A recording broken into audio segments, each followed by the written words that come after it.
के द्वारा खुदावन मेरा जीवन बदले। और पिता परमेश्वर इन गवाहियों को सुनना मेरे जीवन में 100 गुना फल लेकर आए। और नई गवाही के साथ खुदावन मैं अभी खड़े होकर खुदावन आपके नाम को मैं मधु खुदावन बहुत सारी आशीष मुझे मिले खुदावन इन गवाहियों के द्वारा। खुदावन अपने जीवन को अपने पिता परमेश्वर घराने को इन गवाहियों के द्वारा बदलता हुआ देखो खुदावन। आपका शुक्र आपका धन्यवाद करते हैं, मांगते हैं प्रभु यीशु मसीह के पवित्र नाम में, आमीन। जोरदार तारीफ करें आज की गवाहियों के लिए और वचन को सुनने के लिए अपने आप को तैयार करें। जोरदार तारीफ करें। Hallelujah, hallelujah. अपने हाथों को उठाकर हालेलुया, हालेलुया। क्या आप तैयार हैं वचन के लिए? क्या वचन सुनने के लिए तैयार हैं? ऊंची आवाज में बोले हालेलुया, हालेलुया। प्रभु कहता है कि जो भी मेरे वचन को सुनने के लिए आता है, जिसने मेरे वचन को सुना है वो आजाद हुआ। जैसे हमारे बीच में एक भाई है जिन्होंने पिछले हफ्ते एक मन फिराव के ऊपर वचन सुना था, तो वचन उनके अंदर गया और उन्होंने तौबा भी की और मन भी फिराया। वो आज पूरा हफ्ता हो चुका है, वो नशों से आजाद हो चुके हैं। किसकी वजह से? वचन की वजह से। परमेश्वर कहता है वचन मैं इसलिए भेजता हूं कि आप अपने लाइफ को एक बेहतर बना सकें, अपने जीवन को एक वचन के साथ जोड़ सके जो परमेश्वर के मुख से निकलते। ये वचन ऐसे नहीं है कि एक बार सुन लिया तो बस घर पर बैठ गए। जिसने सुन लिया, जिसके अंदर ये वचन चला गया, वो वचन इनको जीवित भी करेगा और ये कहेगा कि काम कर। वो वचन इनके अंदर जाकर क्या करेगा? काम करने लगेगा। अगर वचन काम करेगा तो आपका शरीर जो है वो भी काम करता हुआ दिख जाएगा कि ये परमेश्वर के वचन से हुआ है। जो आज आप सोच रहे हो कि जो हमारे लाइफ में, जो हमारे जीवन में कभी नहीं हुआ, वो वचन के द्वारा हो सकता है। कितने लोग विश्वास करते हैं कि ये वचन की वजह से हम यहाँ पर जीवित हैं? बोले आमीन, आमीन। आपका आमीन बोला जाना ये साबित करता है कि आप परमेश्वर के वचन को सुनने आए हैं और परमेश्वर का वचन आपके लाइफ में काम करने वाला है। और वैसा ही होगा जो परमेश्वर की आत्मा ने आपको बोला है, वैसा ही होगा जो परमेश्वर की आत्मा ने आपको कहा है।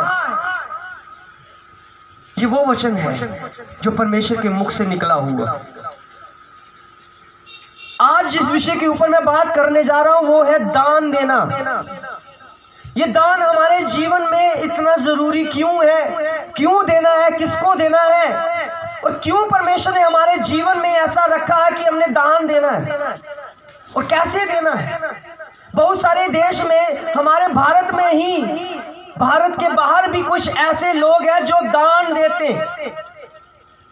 क्यों देना चाहिए और किस तरह का दान आपका होना चाहिए? प्रभु कहता है कि जो आप समय लेकर आते हो परमेश्वर के लिए, वो भी आपकी भेंट है, वो भी आपका दान है। जो आप 10:30 बजे से लेकर 2 बजे तक परमेश्वर की हुजूरी में बैठते हैं, तो परमेश्वर कहता है मेरे बच्चों ने मुझे दान दिया है। तो होता क्या है? आपकी लाइफ में, आपके जीवन में वही समय जो परमेश्वर को दिया गया है वो काम करता है। प्रभु ने कहा 6 दिन तुम अपने काम करो, 6 दिन में तुम अपने काम करना है, सिर्फ 1 दिन जो है वो मुझे देना है। तो हम पूरा दिन नहीं दे पाते, हम देते हैं परमेश्वर को वो दान जो समय का है। हम देते हैं परमेश्वर को 3 या 4 घंटे परमेश्वर को देते हैं। परमेश्वर कहता है कोई बच्चे, कोई बात नहीं, अगर पूरा दिन तूने नहीं दिया, मेरे लिए तुम्हारे 3 घंटे काफी है। अगर पूरे विश्वास के साथ, पूरी ईमानदारी के साथ अगर मुझे दिया है, तो मैं भी वो परमेश्वर हूं कि तुम्हें 6 दिन की सामर्थ मैं पूरे हफ्ते में देता रहूंगा। एक दिन में 3 घंटे आने के कारण आपका पूरा हफ्ता बचाया जाता है, पूरा हफ्ता परमेश्वर में बीतता है। प्रभु कहता है मैं किसी को मना नहीं करता काम करने के लिए, अपने काम करो, 6 दिन तुम्हें दिए, मगर 1 दिन है जो मेरा है, मेरे लिए लेकर आ, मेरे लिए लेकर आ। मैं उसे क्या करूंगा? बढ़ा दूंगा। 6 हफ्ते में परमेश्वर का आत्मा आपके साथ निगरानी करेगा। राजा दाऊद जब राजा नहीं बना था, वो एक बालक था, वो भेड़े चराया करता था, भेड़ चराता था, जंगल में जाया करता था। जंगल में भेड़िए भी होते थे, शेर भी आते थे, ऐसे जंगली जानवर भी आते थे जो भेड़ियों से उनको बचाना भी पड़ता था। मगर उसने क्या किया, ऐसा क्या किया कि वो भेड़ चराना अच्छी तरह से सीख गया, उनकी रखवाली करना सीख गया, एक भेड़िए से युद्ध करना सीख गया। कारण यही था कि उसने अपने काम में जो वो करता था, भेड़ चराने का काम करता था, प्रभु के चरणों में वहां पर भी परमेश्वर को पुकारने लगा कि परमेश्वर, मुझे नहीं पता कि भेड़ें कैसे चराई जाती हैं, कैसे भेड़ों की रखवाली की जाती है, कैसे मैं इसकी सुरक्षा करूंगा। मैं तो एक भेड़िया देखकर मैं खुद डर जाऊंगा, मैं इनको कैसे बचाऊंगा। तो क्या कर, परमेश्वर के आगे वो विनती करता, प्रार्थना करता कि प्रभु मेरे इस काम में तू हाथ बटा, मेरे इस काम में तू अपना हाथ बटा, ताकि मैं आपकी सुरक्षा पाकर, आप मेरे साथ होंगे तो मैं ये काम बड़ी आसानी से करूंगा मैं ही, मगर आप मेरे साथ बैठे रहना। एक पिता, मान लीजिए एक छोटा बच्चा है, एक ग्राउंड में खेलना चाहता है, पिता उसका एक साइड पर एक बैठने के एक स्थान बना हुआ, वहां पर बैठा हुआ है। पिता उसके साथ नहीं खेल रहा, पिता उसको दूर से क्या कर रहा, देख रहा है। पूरे ग्राउंड में वो जा रहा है बच्चे की रखवाली के लिए। पिता क्या कर रहा है, वहां पर देखकर निगरानी रख रहा है बस, कि पूरे ग्राउंड में ठीक है, मेरा बच्चा चाहे जैसा मर्जी खेले, मगर मुझे पता है कि मेरा बच्चा जो है मेरी निगरानी में है, मेरी देख रेख में है। तो बच्चा भी ग्राउंड में बेझिझक बेपरवाह खेलता है। क्यों खेलता है? क्योंकि उसका पिता उसे देख रहा है। वो अपनी सुरक्षा अपने पिता के देखने से ही अपनी सुरक्षा पा लेता है कि मेरी सुरक्षा मेरे पिता ने देख रखी है। चाहे मैं जैसा मर्जी खेल रहा हूं, मगर मेरा पिता मुझे देख रहा है। वैसा दाऊद भी जब भेड़े चराता था तो उसे पता था कि मेरी सुरक्षा के लिए मेरा पिता, स्वर्गीय पिता मुझे देख रहा है, क्योंकि वो मेरे काम में हाथ बटा रहा है। जब वो राजा बन गया, एक भेड़ चराने वाला राजा बन गया, तो उसे कुछ पता नहीं है कि राजे का कैसे जीवन होता है, कैसे जिया जाता है, कैसे मैं राजा की पदवी पर आकर इसको मैं पूरी बखूबी से निभा सकूं, जो काम मुझे मिला मैं कर सकूं।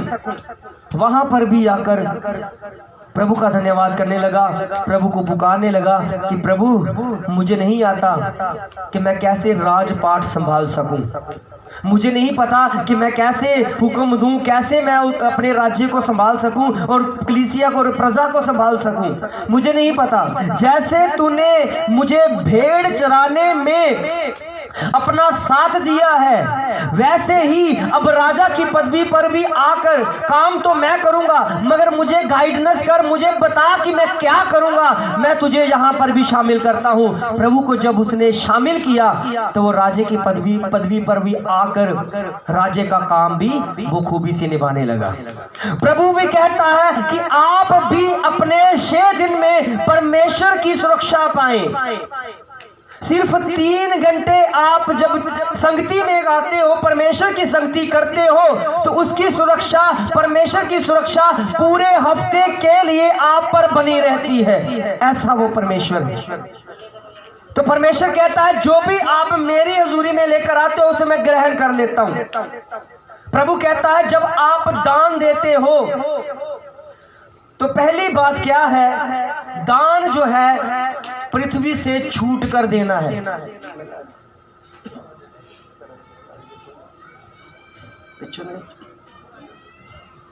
हाँ उधर नहीं, उधर ठीक है।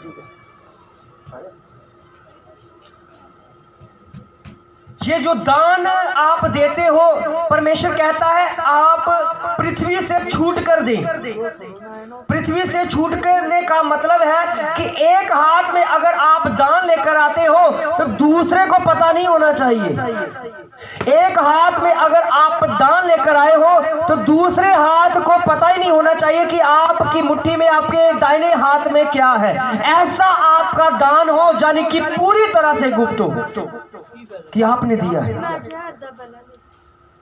परमेश्वर का वचन हमें बतलाता है कि अगर कोई दान देता है तो आपका दान ऐसा होना चाहिए कि आप किसी के कहने पर नहीं दे रहे, आप अपनी मर्जी से दे रहे हैं कि हम प्रभु तेरे लिए दे रहे हैं। एक वचन को हम मनन करते हैं, वो लिखा है मलाकी की पुस्तक में 3 अध्याय उसकी 8, 9 और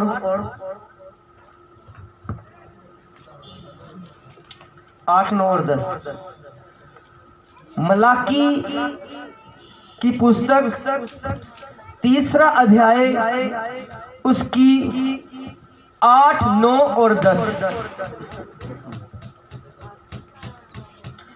हम परमेश्वर के वचन में से सीखते हैं कि ये दान कैसा देना चाहिए, क्यों देना चाहिए, क्यों चर्चों में बीज बोना जरूरी होता है।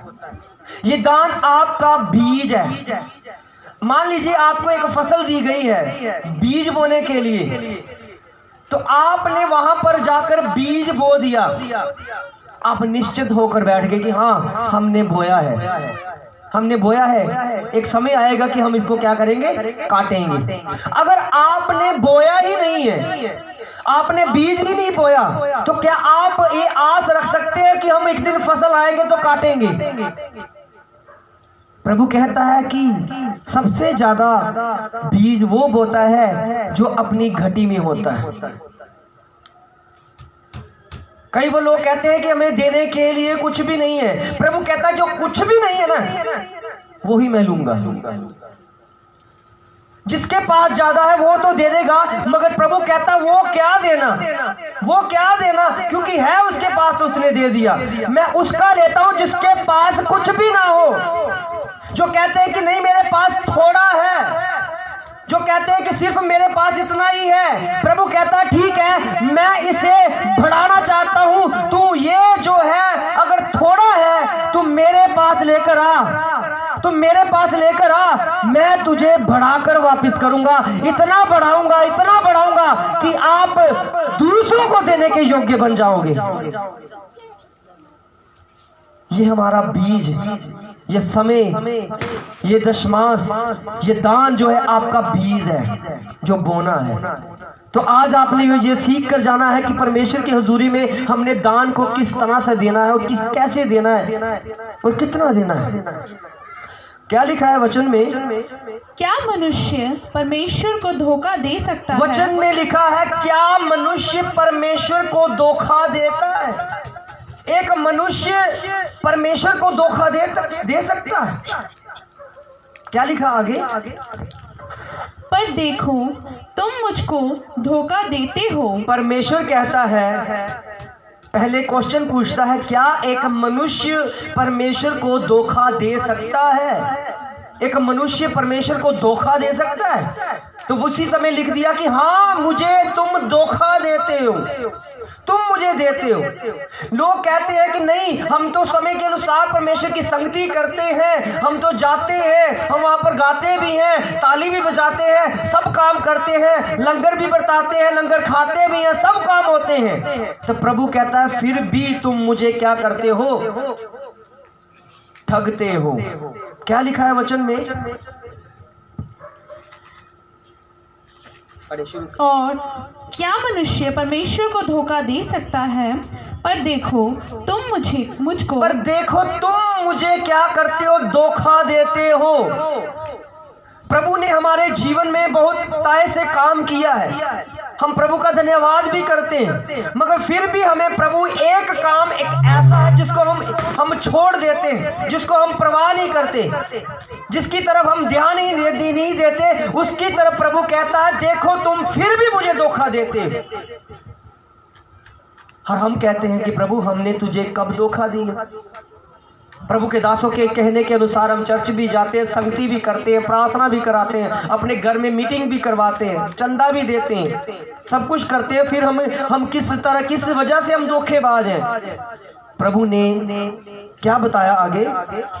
तो भी पूछते हो हमने किस बात में तुझे लूटा है, फिर भी तुम मुझे धोखा देते हो और कहते हो कि तुम प्रभु तुझे कब लूटते हैं, कब तेरे साथ धोखा करते हैं। एक काम परमेश्वर ने हमारे जीवन में एक ऐसा रखा है जिसकी वजह से हम अपने ऊंचाइयों तक पहुंच सकते हैं, मगर हम नीचे की तरफ क्यों जा रहे हैं? आज अमीर अमीर होता जा रहा है, गरीब गरीब होता जा रहा है। कारण क्या है? कारण यही है कि एक वचन जो हमारे लाइफ में पूरा होना बाकी है।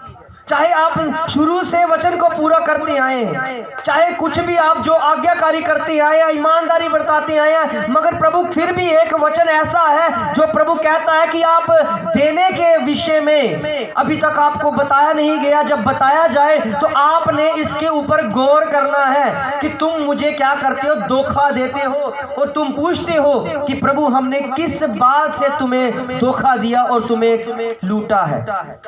प्रभु क्या लिखा है आगे वचन में? दशमांश और उठाने की भेंटों में। जो ये दशमांश है, प्रभु कहता है ये मेरा है। और मैं आपको ये बताना चाहता हूं कि प्रभु टुकड़े नहीं लेता, कभी भी परमेश्वर टुकड़े नहीं लेगा। अगर आपका जीवन लेगा तो प्रभु कभी नहीं कहेगा आधा जीवन दे, आधा मेरा है और आधा संसार का है। प्रभु कहता नहीं, ये जीवन, ये शरीर, ये प्राण, ये आत्मा मेरा दिया हुआ है, सारा का सारा मेरे पास ला, क्योंकि मैं सारा मांगता हूं। और परमेश्वर कहता है कि तुम जो कमाई करते हो, जो तुम कमाते हो, मैं तुम्हें देता हूं, उनमें से क्या कर कि जो मेरा हिस्सा है, दशमांश जो है, 10वां हिस्सा है, वो मेरा है, तो उसे लेकर आ। अगर तू मुझे दशमांश देगा तो मैं समझ जाऊंगा कि मेरे बच्चे ने मुझे सारा दे दिया है। और आप भी यही कहते हैं कि प्रभु ये आपने दिया है, तो आप प्रभु के विषय में आप परमेश्वर को लूटते हैं। आपको परमेश्वर ने वो काम दिया, उसकी कमाई आपको दी है। जब हम परमेश्वर को नहीं देते, पूरा नहीं देते, तो प्रभु कहता है तुम मुझे लूटते हो। किस विषय में? दशमांश के विषय में। ये दशमांश हमारे लिए इसलिए है कि जिसकी वजह से हम ऊंचाइयों तक पहुंच सकते हैं। प्रभु कहता है 2 कारणों से। क्या? 10वीं आयत पढ़े इसको। सारी दशमांश 9वीं आयत नहीं, हमने किस बात से तुम्हें लूटा? हाँ, 8वीं आयत। हमने किस बात में तुझे लूटा है, दशमांश और उठाने की भेंटों में। परमेश्वर कहता है कि हम कहते हैं किस बात में तुम्हें लूटा है। परमेश्वर कहता है तुम दशमांश नहीं देते हो और उठाने की भेंटें नहीं देते हो। दशमांश जो होता है अलग होता है और उठाने की भेंटें अलग होती हैं। उठाने की भेंटों में आपका समय आ जाता है, उठानों की भेंटों में आपकी मुख से प्रभु का धन्यवाद बोलना आ जाता है कि जब मर्जी चाहे अब देते रहो देते रहो। मगर दशमांश वो है कि जो परमेश्वर का 10वां हिस्सा कहते हैं। दशमांश किसे कहते हैं? 10वें हिस्से को। जैसे मान लीजिए कि आपने 1000 रुपया कमाई की है, तो प्रभु कहता है इसमें मेरा भी हिस्सा है। वो कौन सा हिस्सा है? दशमांश। और 1000 रुपए का दशमांश कितना निकलता है? 100 रुपया। प्रभु कहता है जब 100 रुपया जब मेरे पास लेकर आते हो, मेरे भवन में लेकर आते हो, मेरे दासों को जब देते हो, तो मैं समझ आता हूं कि मेरे बच्चे ने पूरा 1000 रुपया ही मुझे दिया। अगर हम परमेश्वर में ईमानदार हैं तो इस विषय में भी ईमानदारी बरतें। प्रभु कहता अगर ये नहीं देते हो, उठाने की भेंटें क्या होती हैं? मान लीजिए हम ऑफरिंग लेते हैं, वो आपकी उठाने की भेंटें हैं। उठाने की भेंट इसलिए बोला गया है कि जो आपकी लाइफ को, आपकी फाइनेंशियली तौर से आपको उठाती हैं, प्रभु कहता आप जब उस दान बॉक्स में दान डालते हो, मैं देख लेता हूं कि आपने जिस हिस्से में दान रखा हुआ है वो गुप्त में दे रहे हैं, किसी को पता नहीं है, मगर मुझे पता है कि मेरे बच्चे ने किस तरह दिया, किस तरह छूट कर दिया। प्रभु कहता है कि आपका दान ऐसा हो कि आप पृथ्वी से छूट कर दें, क्योंकि पृथ्वी क्या करेगी जब आप प्रभु के काम के लिए ये दशमांश दोगे तो पृथ्वी पता क्या करेगी? पृथ्वी करेगी मत दे ये दान, किसी गरीब को दे दे जाके, किसी फकीर को दे दे जाके, किसी मंदिर में चढ़ावा दे। क्यों प्रभु के दास को क्यों दे रही है और इतना क्यों दे रही है, इतना क्यों दिया जा रहा है? 10 रुपए दे उसे, 1000 रुपए का कितना निकला है? 100 रुपया। तो हम कितना देते हैं? 10 रुपए।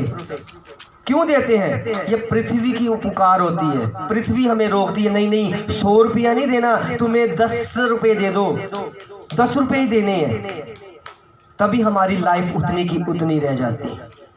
प्रभु कहता है ये आपकी उठाने की भेंटें हैं। मैंने आपको समझाया है कि आप दशमांश दें, क्योंकि मैं चाहता हूं कि मेरे बच्चे गरीब ना हो, वो गरीब ना कहलाए जाएं, कोई फकीर ना कहलाए जाए, कोई मंगते ना कहलाए जाए। मेरे बच्चे उठाने की भेंटों से उठ जाएं और आत्मा में भी, शरीर में भी और फाइनेंशियली तौर से भी उठे। आगे क्या लिखा हुआ है? तुम पर भी श्राप पड़ा है। प्रभु कहता है इस कारण तुम पर भारी श्राप पड़ा है। भारी श्राप, गरीबी एक श्राप बन चुकी है। क्यों बन चुकी है? हम वो काम ही नहीं करते जो परमेश्वर ने हमें बोला है। हमें लगता है कि नहीं, हमारे यहाँ पे कहने से हमें ये पैसे अगर हम देंगे, परमेश्वर के दास को देंगे, तो हमारे घर का गुजारा कैसे होगा। हम ये सोच में पड़ जाते हैं कि अगर ये वाला दशमांश हिस्सा जो है प्रभु के दास ने बोला तो था, मगर मुझे करना है, मगर मैं क्या करूं कि मेरे बच्चे का भी बाकी है, मेरे बच्चों के लिए भी रखना है। तो हम क्या करते हैं? हम पर बड़ी श्राप पड़ जाता है। जब हम दशमांश लेके बैठ जाते हैं ना घर पे, होता क्या है? उसी हफ्ते में आपके बच्चे, आपकी वाइफ, आपका आप भी खुद भी कई बार बीमार हो जाते हैं। होते हैं कि नहीं? वो क्यों होते हैं? इसलिए होते हैं कि आपने दशमांश जो प्रभु के घर में नहीं पहुंचाया, आपने अपने पास रखा है, और शैतान ने क्या किया? उसी दशमांश को खर्च करना है, क्योंकि शैतान भी जानता है कि इनकी बरकत इनके दशमांश में छुपी हुई है। अगर ये दशमांश देना शुरू हो गए तो ये गरीब ही नहीं रहेंगे, ये परमेश्वर को कोसेंगे नहीं। और मैं चाहता हूं कि ये गरीब बनकर एक ऐसी हालत में हो और प्रभु के दास को भी कोसे और प्रभु को भी कोसे। शैतान ये चाहता है, और परमेश्वर चाहता है कि कोई भी बच्चा ऐसा ना हो जिसको ये ज्ञान ना मिला हो। प्रभु चाहता है कि आपकी लाइफ जो ऐसी बेहतर हो जाए, कोई भी आपके आगे हाथ फैलाए तो आप उन्हें खाली हाथ ना दें, आपके पास कुछ ना कुछ उनको देने के लिए जरूर हो, और कभी ना बोले कि हम गरीब हैं। अगर आप बोलते रहोगे गरीब है, हम गरीब हैं, तो प्रभु कहता है आप सचमुच में गरीब हैं। और मैं अपने आप को कभी गरीब नहीं बोलता, चाहे कुछ भी नहीं है, चाहे कुछ भी नहीं है, मगर फिर भी मेरे पास परमेश्वर है कि मुझे वो भर कर देने वाला परमेश्वर है, क्योंकि मैं अपनी ईमानदारी का दशमांश परमेश्वर को देता हूं। परमेश्वर कहता तुम पर भारी श्राप पड़ा है, इसलिए पड़ा है कि तुम उठाने की भेंट और दशमांश मुझे नहीं देते हो, इसलिए तुम गरीब हो। और मैं आपको यह कहना चाहता हूं प्रभु के भय से कि आज के बाद अगर तुम वफादारी के साथ, ईमानदारी के साथ प्रभु के साथ चलोगे, उसके दशमांश को दोगे, उठाने की भेंटों को दोगे, तो मैं कहता हूं जितने भी लोग यहां पर गरीब हैं, दूसरे के घरों में काम करते हैं, बर्तन साफ करते हैं, झाड़ू पोछा करते हैं, होगा क्या? आप ऐसे अमीर बनोगे कि जिस घरों में आप काम करते हो प्रभु ऐसा काम करेगा, वो लोग आकर आपके घर में काम करेंगे। उलट हो जाएगा, क्योंकि ये परमेश्वर का वचन है। परमेश्वर चाहता है कि आप ऐसा करें, मेरे हिस्से को मेरे तक पहुंचाएं। मैं परमेश्वर में वफादार हूं। एक रुपया भी मैं परमेश्वर अपने काम के लिए नहीं खर्च करता। मुझे पता है कि ये परमेश्वर के लोगों ने मुझे दिया, परमेश्वर के कलीसिया ने मुझे दिया। मुझे पता है कि मैं किस तरीके से खर्चना है। ये जो आप टेंट देख रहे हैं, ये जो आप कुछ भी यहाँ पर स्थान में कुछ भी देख रहे हैं, सौंड देख रहे हैं, सारा इंतजाम जो है आप ही के दशमांश से किया गया। ये मेरा नहीं है, ये चर्च भी आपकी है, परमेश्वर की हजूरी भी आपकी है, और ये सारा सामान आप ही के दशमांश से लिया गया। प्रभु कहता है इसलिए मेरे भंडार में लेकर आओ, इसलिए मुझे ये दशमांश दो, ताकि मेरे दास, मेरे बच्चे आत्मा की गवाही के साथ चलकर उसे ये इस्तेमाल करें, ऐसे इस्तेमाल करें कि इनको बाहर ना जाना पड़े। सारा इंतजाम परमेश्वर की ओर से होता है। और प्रभु के वचन में क्या लिखा आगे?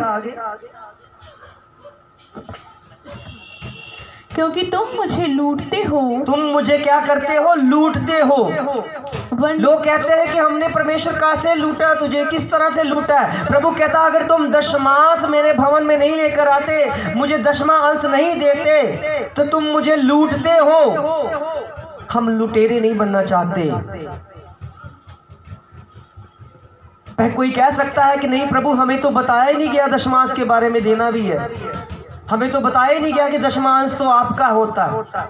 तो आज परमेश्वर ने ये अनुमति दी है कि अब बच्चों को ये बता, क्योंकि मैं इनको गरीब में नहीं रहने दूंगा, मैं इनको गरीब भी नहीं रहने दूंगा, मैं इन्हें बढ़ाना चाहता हूं, क्योंकि इन्हें ऐसी ईमानदारी देना चाहता हूं, ऐसी वफादारी देना चाहता हूं कि ये परमेश्वर में बने रहें और ये उठें, आत्मा में भी, शरीर में भी, प्राण में भी, आर्थिक उन्नति में भी उठें। अगर आप चाहते हैं कि गरीबी बने रहें, तो प्रभु कहता ठीक है, ना करो। फिर आप चाहते हैं कि हम अमीर बने, हम चाहते हैं कि हमारे मुख से गरीब शब्द निकले ही ना, कि हम गरीब हैं। आप विश्वास करो, प्रभु आज ही आपको अमीर बनने का राज, अमीर बनने की ये घोषणा करता है कि जो भी बच्चा ये बीज बोना सीख गया, वो एक दिन बहुत बड़ी फसल को काटने के योग्य हो जाएगा। बोले आमीन, आमीन, आमीन। और बोले हम गरीब नहीं हैं, हम अमीर हैं। क्यों अमीर हैं? क्योंकि हमारे पास परमेश्वर का वचन है, वचन के साथ अमीर हैं। मेरे भाइयों ने मुझे छोड़ दिया, मेरे भाइयों ने ये कहना शुरू किया कि तुझे परमेश्वर ने क्या दिया है? देखो मेरे पास बंगला है, गाड़ी है, ऐशो आराम है। मैं फूट फूट कर रोने लगा। मुझे पता नहीं था, मुझे पता नहीं था, मैं फूट फूट कर रोने लगा। प्रभु ये क्या है? मैं तेरी इतनी सेवा करता हूँ, मैं तेरे पीछे ईमानदारी के साथ चलता हूँ, मगर तूने सारा कुछ तो मेरे भाइयों को दे रखा, जो तुझे मानते भी नहीं अच्छी तरह से, जो अपनी लाइफ को ऐसे जीते हैं कि जैसे ये सारे दुनिया जी रही है।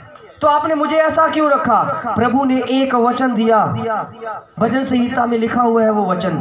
प्रभु ने लिखा, बच्चे उसे पढ़, उस वचन को ले, और वहां पर लिखा हुआ था, मेरा वचन सारी हजारों मोहरों रुपयों से भी उत्तम है। उसी समय मेरे अंदर एक बहुत बड़ा विश्वास पैदा हुआ कि मेरे पास ये सोना चांदी जहरो जवाहर अगर कोई भी नहीं है, ये उत्तम भेंट परमेश्वर का वचन मेरे पास है, और मैं कभी भी गरीब नहीं हूं, क्योंकि मेरे को प्रभु ने वचन दिया है। और वही परमेश्वर आपको भी वचन देता है कि आप भी उठाने की बेटों को, दशमांश को मेरे भवन में लेकर आए। इसलिए मैं आपको कमाई करने का साधन देता हूं, इसलिए मैं तुम्हारी कमाइयों में बरकत देना चाहता हूं। अगर हम नहीं देते तो हमारे उसी पैसे को शैतान अटैक करता है, हमला करता है, वो छीनता है। होता क्या है, आपका दशमांश तो खर्च होता ही होता है, साथ में आपकी कमाई भी जो रखा होता है वो भी चला जाता है। आपके घर में बीमारी आ जाती है, आपके घर में कोई ऐसा काम होने लगता है कि आपका इनकम सोर्स भी जाने लगता है। आपको समझ नहीं आ रहा, मैं कमा रहा हूँ, इतना कमा रहा हूँ, सुबह जाता हूँ, शाम को वापस आता हूँ, थक भी जाता हूँ, बहुत बुरी हालत होती है, इतने पैसे महीने बाद मुझे तनख्वाह मिलती है, मगर सारी की सारी बेफजूल चली जाती है। डॉक्टरों के पास अननेसेसरी चली जाती, तो हम पता क्या करते हैं, डॉक्टर के लिए तो हमने 100 रुपए का नोट रखा होता है। डॉक्टर जितने भी मांगेगा वो कम नहीं करेगा, डॉक्टर उधार भी नहीं करेगा। डॉक्टर जितना मांगेगा, तरले जितने मर्जी मारोगे ना डॉक्टर के आगे, वो कहेगा चलो ठीक है। मान लीजिए 50,000 बिल बनाया, तो ज्यादा से ज्यादा क्या करेगा, 1,000 रुपया माफ कर देगा। 2,000 चाहे ज्यादा से ज्यादा होगा तो 2,000 माफ करेगा, ज्यादा नहीं करेगा। 48,000 फिर आपको देने पड़ेंगे। कैसे करने पड़ेंगे, आपके घर में है नहीं, मगर आप अपने भाइयों से, कई बार भाइयों के पास जाते हैं, रिश्तेदार के पास जाते हैं, वो भी हाथ खड़े कर देते हैं कि हमारे पास नहीं है। आप टूट जाते हैं, आप इतने परेशान होने लगते हैं कि हमें कोई मिल नहीं रहा कि हमें इतने पैसे देने के लिए हो, कोई मिल नहीं रहा, हमारे लिए कोई साधन नहीं मिल रहा। हमने चीजें भी बेच दी, अपने घर के सामान भी बेचने शुरू किए, मगर फिर भी इतने पैसे नहीं हो जितने डॉक्टर ने मांग लिए। फिर भी हम क्या करते हैं, करके हम कर देते हैं, इधर से मांग कर, उधार लेकर, ब्याज पे लोन लेकर डॉक्टर के पास चले जाते, दे देते हैं। जब प्रभु का दास आता है, वो वचन लेकर आता है, आपको समझाता है कि ऐसा है, इससे बचना है, तो आप परमेश्वर के भवन में जाएं। अगर आपने इससे बचना है, शैतान की चालों से बचना है, तो आप परमेश्वर की संगति करें। अगर परमेश्वर के शैतान की चालों से बचना है तो परमेश्वर के वचन को समझें। अगर आप गरीबी से छुटकारा पाना चाहते हैं तो परमेश्वर के लिए दशमांश लेकर आएं, उसके हिस्से को परमेश्वर को दें। कई समझ आते हैं, कई सब नहीं समझते। जो नहीं समझते वो क्या कहते हैं, डॉक्टरों के लिए तो उन्होंने 100 रुपया रखा होता है, मगर प्रभु के दास के लिए 10 रुपये रखे होते हैं। मैं कहता हूं क्या कीमत है 10 रुपये की। एक बच्चा भी डेली 20 और 30 रुपये से भी कई ज्यादा कम कमाने वाले होंगे, उनका बच्चा भी 10 या 20 रुपये खर्चेगा। ऐसा ही करते हैं ना, जो ज्यादा कमाने वाले हैं उसका बच्चा 100 रुपये खर्च देगा। तो हम पास्टर जो दास होते हैं, जो परमेश्वर का वचन आपको देते हैं, जो आपकी आत्मिक उन्नति, आपकी आर्थिक उन्नति के लिए रात दिन प्रार्थना करते हैं, उनके लिए हमने रखा होता है 10 रुपये। वो नोट रखा होता है जो कहीं नहीं चलता, जहां पर टेपें लगी होती, चेपी वाला नोट होगा, वो कोई बात नहीं, बाहर नहीं चल रहा, चलो हम दान बॉक्स में डाल देंगे। प्रभु कहता है ऐसी भेंट अगर लेने आना है तो अपने पास रखो। मुझे ऐसा नहीं चाहिए, मुझे आपका बेस्ट चाहिए, मुझे आपका वो ऐसा स्वभाव चाहिए जो आपसे, आपके दान से मैं आपको समझ लूंगा कि आप कितने परमेश्वर के प्यासे हो, परमेश्वर के लिए करना चाहते हैं। परमेश्वर को अपना बेस्ट दें, परमेश्वर को उत्तम दें, अपना कमाई वाला हिस्सा भी परमेश्वर को उत्तम दे, यानी कि बढ़कर दे। तो अपने जीवन को भी परमेश्वर को उत्तम से उत्तम भाग दें।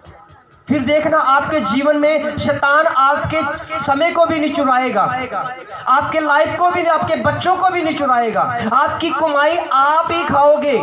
इसलिए प्रभु ने कहा है कि मैं कमाई इसलिए देता हूं कि आप अपने परिवार में खाएं, अपने परिवार में पकाएं, अच्छी चीजें लेकर आएं, उत्तम से उत्तम खाएं, क्योंकि आप मुझे दशमांश दें।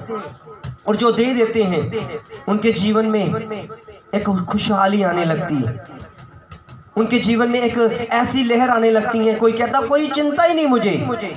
सबसे ज्यादा टेंशन पैसों की होती है, सबसे ज्यादा चिंता जो हमारे जीवन में है वो इनकम सोर्स की है। जिनकी इनकम सोर्स है उनको मैंने कभी नहीं देखा कि वो चिंता मुक्त है। उन्हें टेंशन है, हर महीना आ रहा है, दूध वाले का भी देना है, राशन वाले का भी देना है, बच्चों की फीसें भी देनी है, ये भी देना है, वो भी देना है। प्रभु कहता है कि अगर तुम मुझे दशमांश दोगे तो ये सारी चिंताएं मैं अपने ऊपर लूंगा। तुम्हें कोई चिंता नहीं है कि बच्चे की फीस कौन दे रहा है, मैं तुम्हें दूंगा। तुम्हारे दूध का जो खर्चा हुआ, जो राशन का खर्चा हुआ है, कोई नहीं दे रहा। प्रभु कहता मैं मुहैया करूंगा, मैं तुम्हारे लिए किसी को ऐसे को भेज दूंगा कि तुम्हारे लिए इंतजाम करे। और आगे से तूने क्या करना है, अपने 10वें हिस्से को निकाल, ताकि किसी को मुझे भेजने की जरूरत नहीं पड़ेगी, क्योंकि तुम्हारा दशमांश ही अब इतना बढ़ गया है, इतना बढ़ गया है कि तुम्हें अब किसी की भी सहारे की जरूरत नहीं है। बोले आमीन, आमीन। फिर क्या क्या लिखा है प्रभु के वचन में,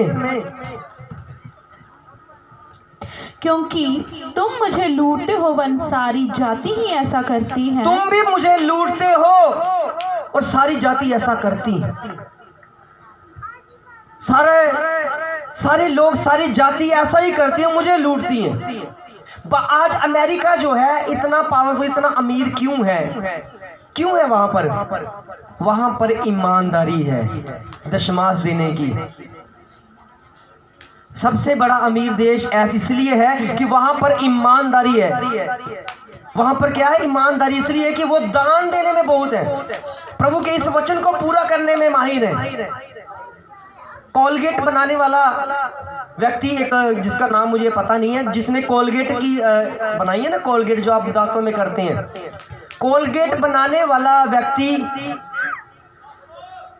वो क्या करता था? अपनी कमाई में से दशमांश देता था।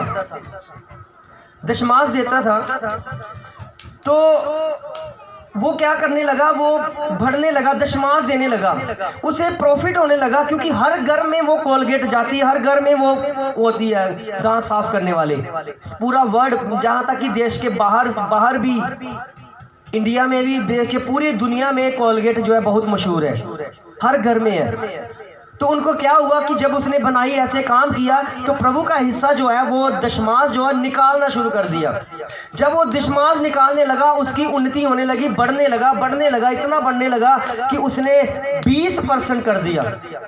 उसने कहा नहीं, दशमांश अब बहुत सारा है, दशमांश अब नहीं, अब मैं 20% दूंगा, क्योंकि मुझे प्रॉफिट बहुत हो रहा है। कौन कर रहा है? प्रभु कर रहा है। धीरे धीरे वो क्या करने लगा? 20 से वो 30% आ गया, क्योंकि काम और ज्यादा बढ़ गया। वफादारी के साथ उनका काम भी बढ़ने लगा। फिर 30% कर दिया, फिर 40% कर दिया, फिर 50% क्या होने लगा? प्रभु के भवन में पहुंचाने लगा, चर्चों में पहुंचाने लगा, प्रभु के दासों को उसको देने लगा। तो फिर धीरे धीरे वो करता गया, वो बढ़ता गया। वो दशमांश के ऊपर नहीं टिका हुआ था कि मैंने 10वां ही देना है। वो कहता नहीं, प्रभु मैं बढ़कर दूंगा, तुझे बेस्ट दूंगा, और मेरी लाइफ में वो बेस्ट होता हुआ दिख जाएगा। वो बढ़ता गया। आज जो है मैं आपको ये बताना चाहता हूं, 90% वो परमेश्वर के लिए देता है, 10% वो अपने घर में यूज करता है। आप सोच भी नहीं सकते कितनी कमाई है कि जो प्रभु के दासों के लिए वो 90% दे रहा है, और 10वां अंश वो अपने घर में इस्तेमाल कर रहा है। किसी भी चीज की कमी नहीं है।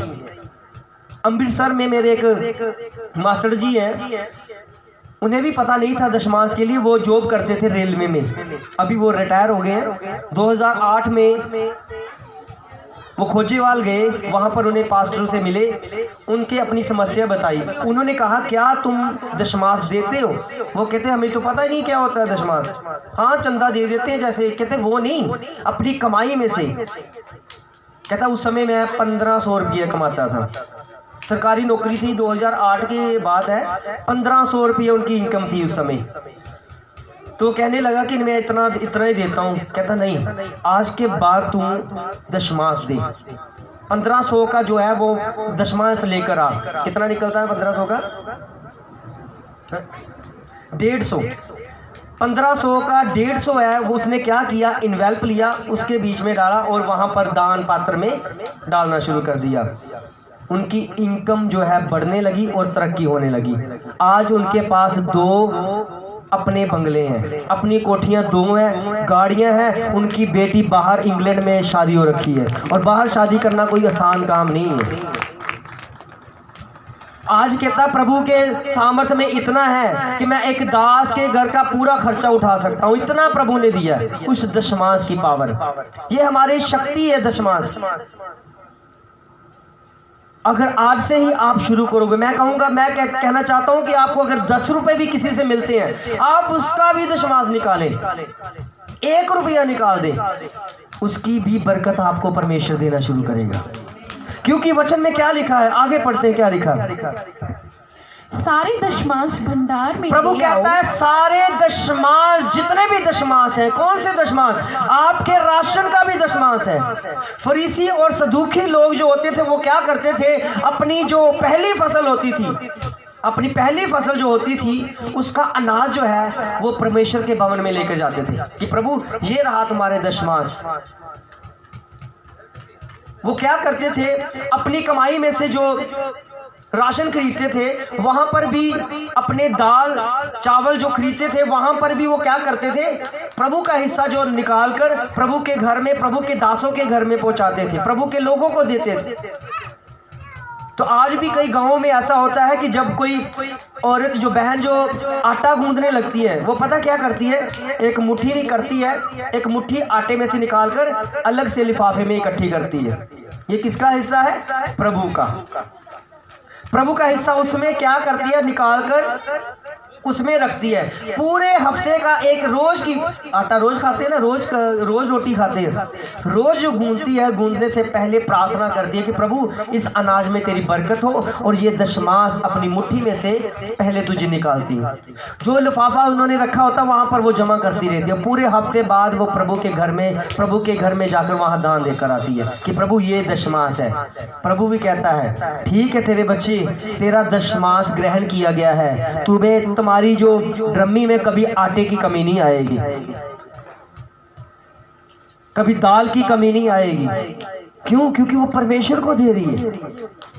इसलिए प्रभु ने लिखा है कि सारे दशमांश में आपके राशन, आपका समय तक भी आ जाता है। कहता सारे मेरे भंडार में पहुंचाए जाएं। फिर क्या लिखा है?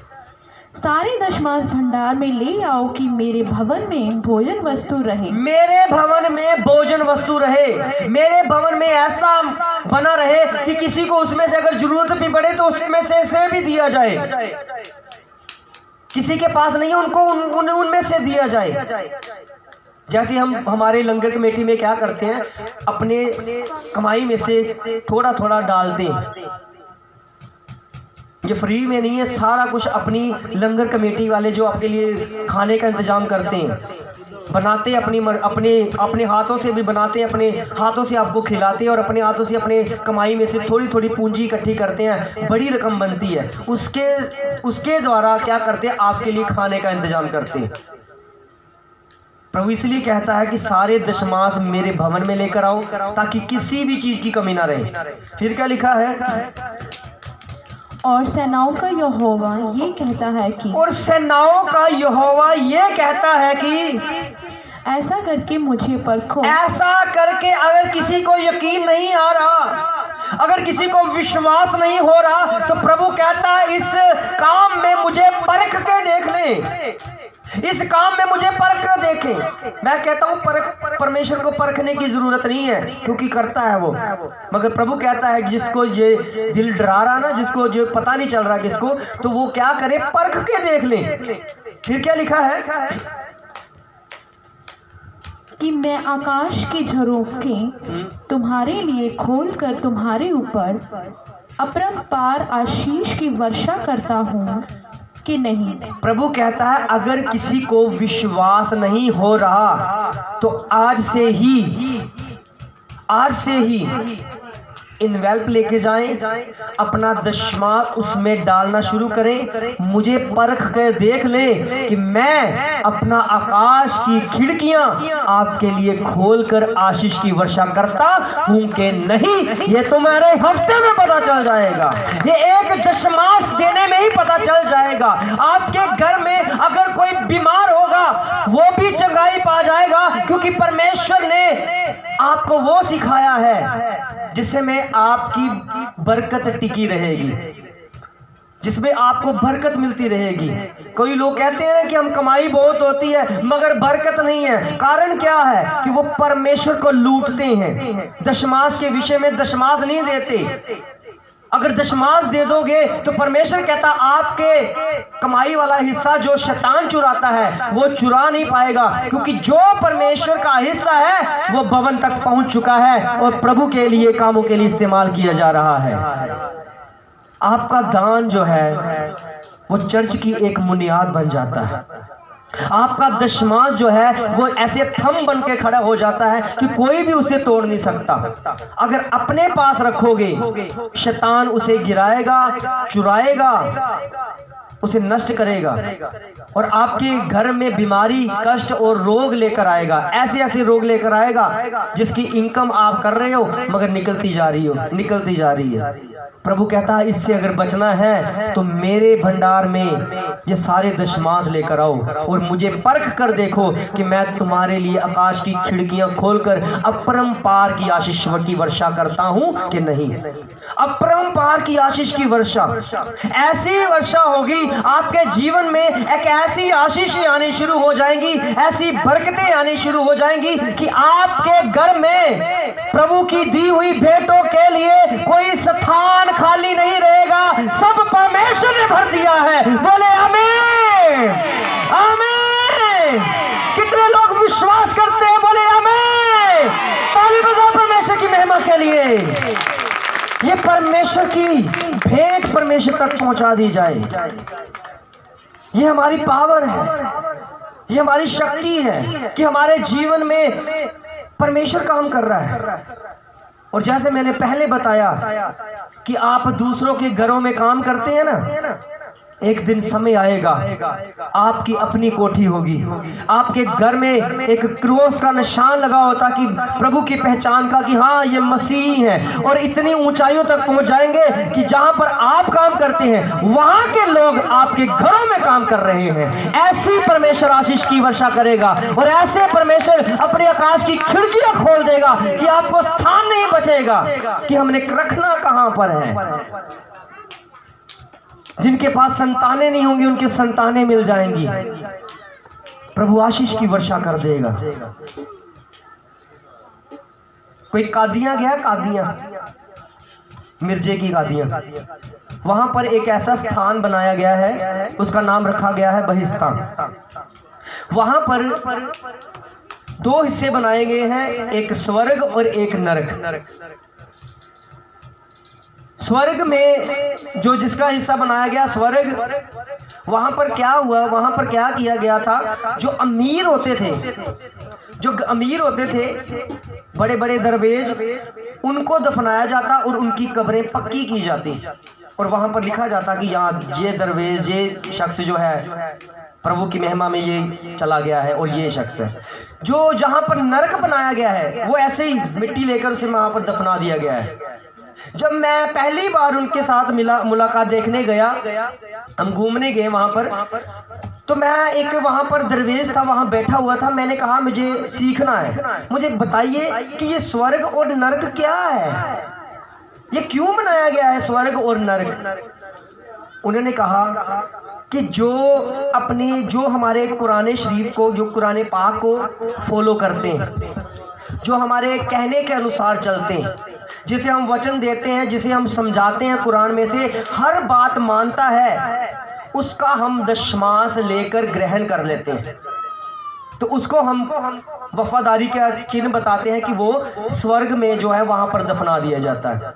मैंने कहा जो नरक लिखा हो वो क्या? कहता उसे सजा हम देते हैं। मैंने कहा वो कैसे?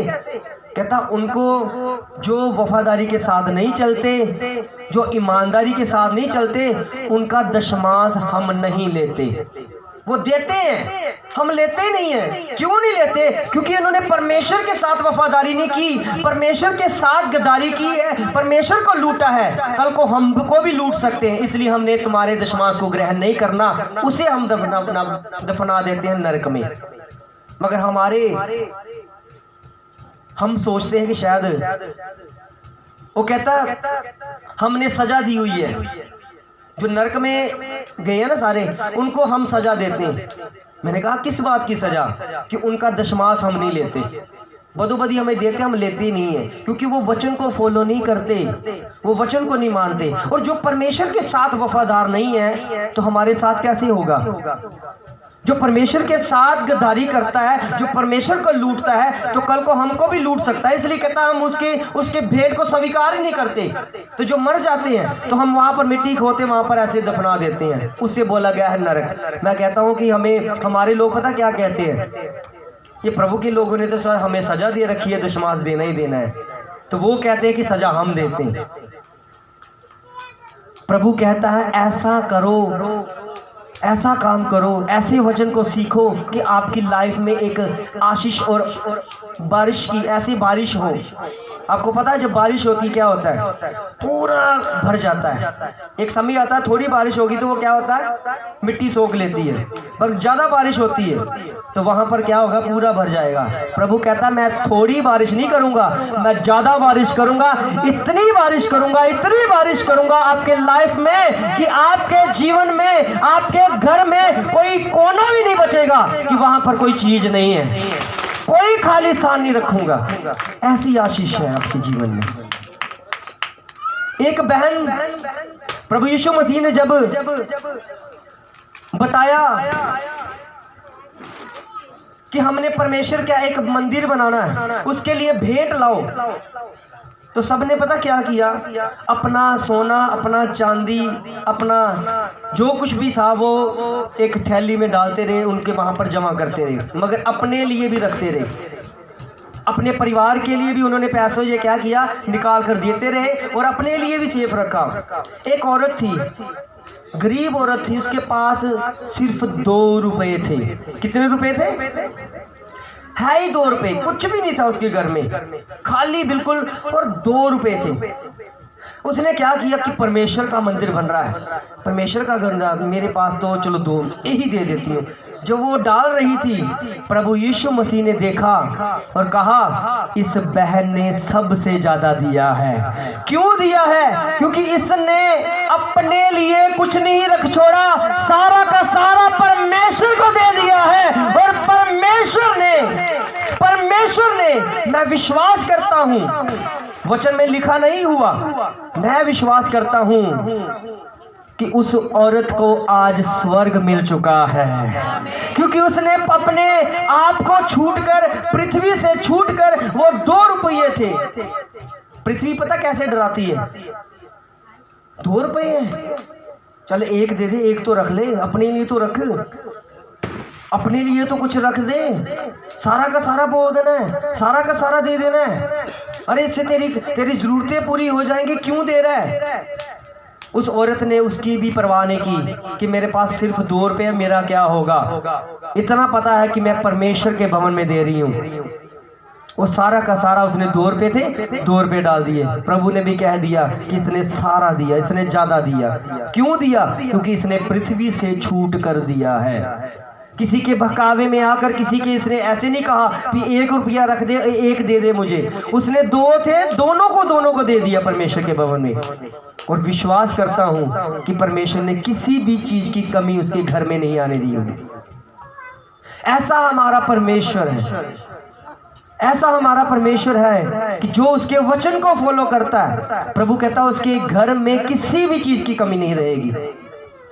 हमें किसी के आगे हाथ फैलाने की जरूरत नहीं है, हमें किसी से मांगने की जरूरत नहीं है, क्योंकि परमेश्वर को अब हम ईमानदारी के साथ देंगे तो उल्ट क्या होगा, आपसे लोग मांगना शुरू हो जाएंगे। तो कोई बात नहीं, हाँ लो हमारे पास है, दो। क्यों? क्योंकि परमेश्वर दे रहा है, हमारे घर को भर रहा है, अपनी आशीष, अपनी बरकतों की आशीष की बारिश कर रहा है, ऐसी बारिश कर रहा है कि किसी भी चीज की कमी नहीं है। और प्रभु कहता है आपका दान ऐसा हो, एक हाथ में हो और दूसरे को पता ही ना हो क्या दे रहा, किसी को पता ही नहीं चला कि आपने प्रभु के भवन में क्या दिया, पूरी तरह से गुप्त में हो। तो आए अपनी आप को उस भेंटों को दे। ये मेरा भी दशमास हिस्सा है, 10वां है। मैं भी अपनी कमाई में से, मैं भी अपने भेंट में से, मैं भी जो भी कमाता हूँ, जो भी मुझे मिलता है, जो भी मैं परमेश्वर का काम करता हूँ, परमेश्वर मुझे अपने हिस्से में से अगर देते हैं तो मैं उसमें से भी निकाल कर परमेश्वर पे घर तक पहुँचाता हूँ। ये मेरी वफादारी का सबूत है जो आप देख रही हैं। ये टेंट, ये दरियां, ये साउंड, ये मेरी वफादारी का चिन्ह है। कोई क्या, किसी को पता ही नहीं चला ये कब लिया गया, कब खरीदा गया। ये परमेश्वर के वफादारी का चिन्ह है कि मैंने अपने लिए नहीं, परमेश्वर के घर के लिए, परमेश्वर के भवन के लिए खरीदा है। और मैं ये बताना चाहता हूं कि जो भी अपने दशमांश को स्वर्ग की ओर उठाता है, अपनी भेंट को स्वर्ग की ओर देता है, तो प्रभु उसे भड़कर देते। तो आए अपने दशमांश, अपनी भेंट जो आप दशमांश परमेश्वर के लिए लेकर आए हैं, वफादारी के साथ, ईमानदारी के साथ पृथ्वी से छूटकर परमेश्वर के लिए दें और बेस्ट दें। आप पहले ये देखें कि आपके हाथ में जो है कहीं वो नोट फटा हुआ तो नहीं है। आप ये देखें कि क्या ये ऐसी जरूरत पूरी करने वाला ये हिस्सा है कि नहीं, ये हमारे चर्च की जरूरत पूरी करेगा कि नहीं, क्योंकि परमेश्वर को बेस्ट देना है, परमेश्वर को ऐसे देना है कि उत्तम हो, हम बढ़कर दे सके, ताकि परमेश्वर हमारी गवाही दे कि इस बच्चे ने बेस्ट दिया, पृथ्वी से छूट कर दिया और सारा दिया। क्योंकि परमेश्वर टुकड़े नहीं मांगता, सारा मांगता है। जब आप दशमांश देते हो तो प्रभु कहता है मेरे बच्चे ने सारा लेकर आया है, मुझे सभी दे दिया, जो कुछ भी इसके पास दे दिया, समय भी दे दिया, अपना कमाई का हिस्सा भी मुझे दे दिया। और मैं सच कहता हूँ कि प्रभु आपकी लाइफ में किसी भी चीज़ की कमी नहीं आने देगा, क्योंकि आपने बो दिया, आपने बीज बोया गया। बीज जो बो देता है उसे आस होती है कि हमने काटना है, और हमें पता है कि जब काटेंगे तो एक नहीं होगा, बढ़ेगा। मान लीजिए आपने एक फसल में एक बीज, एक दाना बोया, जब वो उगेगा तो क्या एक ही दाना उगेगा? कनक जब बीज बोते हैं ना, जब कनक जो बीज बोते हैं कनक, तो एक ही दाना बोते हैं, एक दाना बोते हैं, मगर जब वो फूटता है, उभरता है, जो बढ़ता है, एक पूरा छिट्टा जो है तैयार होता है। उस छिट्टे में एक नहीं होते, 50 के आसपास बीज तैयार हो जाते हैं। ये वही बीज है जो आप आज बोने जा रहे हो। प्रभु आपके थोड़े को भी कबूल करता है, मगर वफादारी के साथ। तो आए अपने बीज को बोएं। स्वर्गीय पिता परमेश्वर, अनुग्रहकारी परमेश्वर, तेरे बच्चों ने तेरे वचन को सुना है, ये सत्य का वचन है, ये बीज बोने का वचन प्रभु जी इनके अंदर चला गया कि आज के बाद ये तेरे लिए बेस्ट दे सके। प्रभु जी अपनी लाइफ में से अपने बेस्ट हिस्से को तेरे लिए लेकर आए, और अपनी कमाई में से भी तेरे लिए बेस्ट लेकर आए, ताकि इसे ग्रहण कर, क्योंकि ये स्वर्ग की ओर उठाया गया है, और जो भी स्वर्ग की ओर उठता है वो बढ़ता है। इनकी लाइफ में अब बढ़ोतरी हो और किसी भी चीज की कमी न रहे, ताकि तेरी महिमा हो। आए अपने बीज को बोएं। धन्यवाद के साथ पुत्र तहतियां जीसस नाम में हालेलुया। दात जिन्ने दिती है, हीरियां तो कीमती सौगात जिन्ने दिती है। पुत्र तहतियां दी दात जिन्ने दिती है, कीमती सौगात जिन्ने दिती है। चरना चो दे परी याद करिए, चरना चो दे